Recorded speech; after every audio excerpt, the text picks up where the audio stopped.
A mysterious voice interrupts a sailing out at sea, and a subtle unraveling of the voice's owner's story unveils a truly horrific tale. I was not expecting for this story to essentially be a recounting of the titular voice in the night, but the effective profundity of the material really did hook me after it was all said and done. I give The Voice in the Night a resounding 4 out of 5, rounded down. Let us first imagine you sailing and fishing in the ocean very, very late at night when it is so dark you can scarcely see around you, even with a light. Here, you would scarcely expect to meet another person out and about. But now, imagine that you do meet another someone or something, not by your gaze, but by your hearing.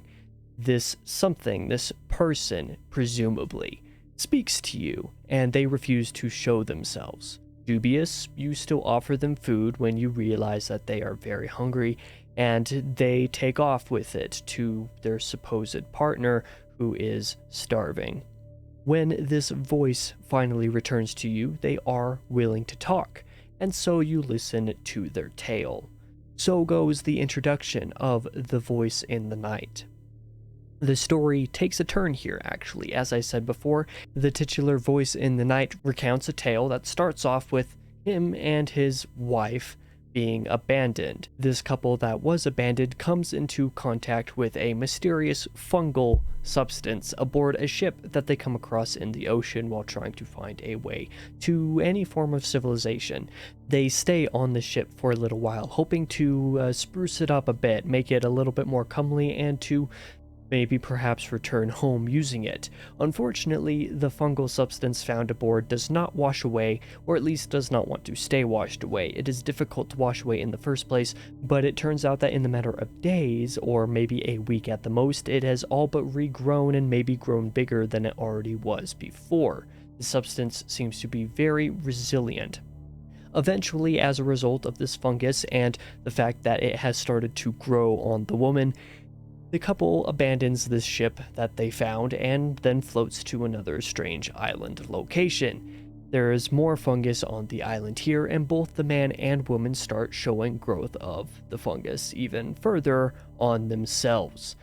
In addition to the horrific nature of fungus growing on your skin that you can't keep washed away, the man also recounts how the couple is slowly starving. They have little to eat, and he is unable to recoup enough fish, enough food to be able to sustain them for very long.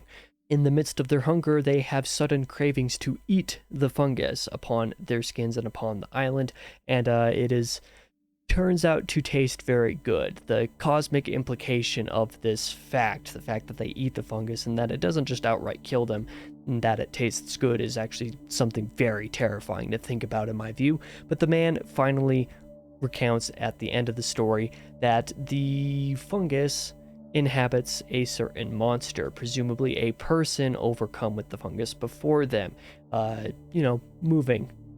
So that's kind of fun. The imagery of that is particularly creepy in my mind. And after the story that the man tells, that the voice in the night tells, is over, he does start to leave just as it becomes bright enough for the narrator and his partner on this other ship to barely be able to see him, make out a little bit of something sailing into the horizon and out of sight. That something that they see is a blob of fungus, proving the story that he told essentially true, so much so that the man doesn't even really resemble a human beside being humanoid. He is so overcome with the fungal growth on his body.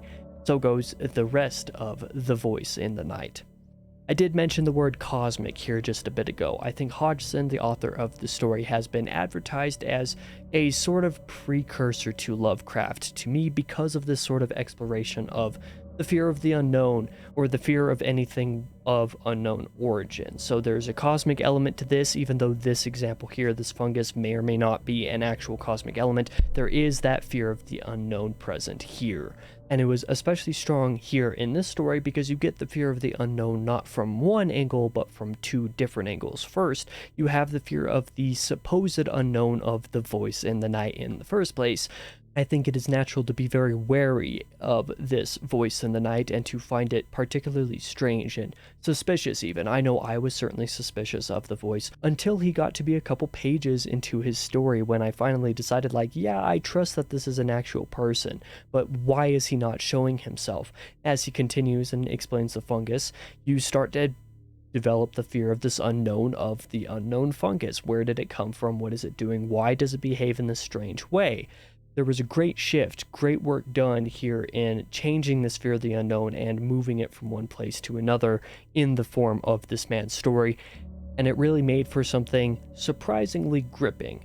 Even so, I will confess, I wasn't quite expecting for the angle of the story to be this sort of recounting, like I've mentioned before, this sort of framing where the narrator meets in some essence another person and that person tells them the story. I wasn't expecting for that to be the way this was told, and as such I was a little bit underwhelmed by the voice in the night at first, but I think that it only took a few minutes after finishing it before I realized that it is really decently brilliant in its construction and in its telling. I think about the sort of semi-cosmic elements, like I said, though they're not fully like cosmic in a normal sense.